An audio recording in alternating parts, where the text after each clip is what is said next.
Let's look at one more example. Here we have two hypotheses, P implies Q, Q implies S. Our conclusion is P implies S.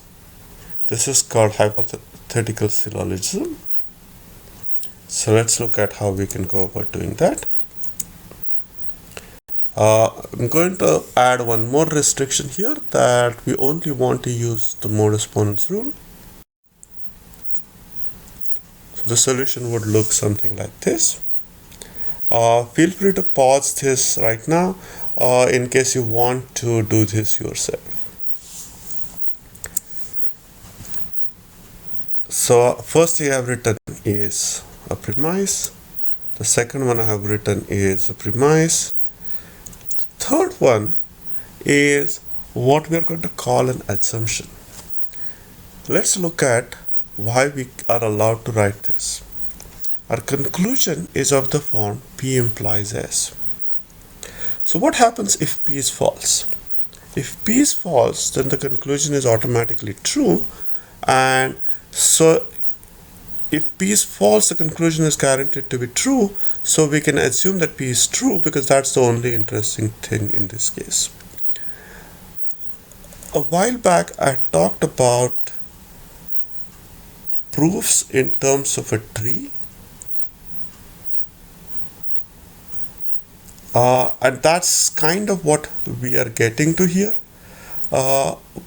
And the reason I'm able to do that is because if P is false, then I don't have to worry about the proof because the conclusion is going to be true no matter what.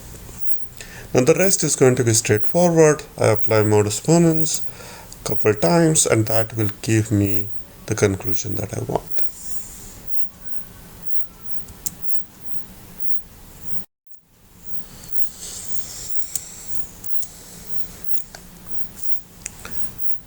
Here is one more example that's a little weird, but if you look at the pattern, it's very similar to what we have been seeing so far.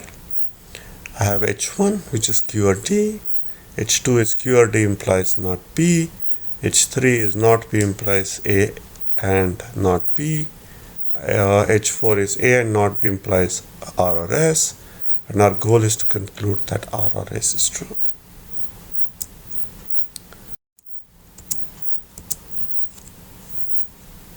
So let's see how we can do that. Well, I start with Q or D implies not P. I can start with not P implies A or A and not B.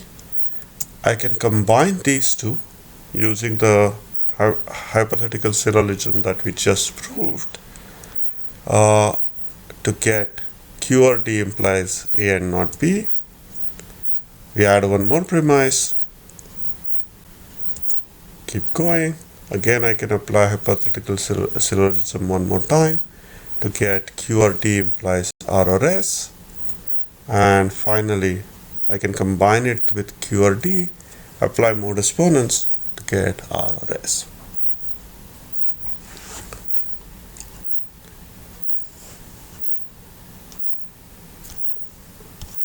I want you to review each step. Make sure you see how each step is working, and if there is any question, you should talk with me in class, on Piazza, etc. Solution 2 is more direct using just modus ponens. So I start with Q or D. Q or D implies not P. I can combine these two things to get not P, and I keep going to get to my conclusion. Once again, I want you to review each step to make sure that you understand what's going on in each step. Once again, we have reached the check before you go ahead slide, and all I'm going to ask you to check before you go ahead is, did you understand what was done in each step?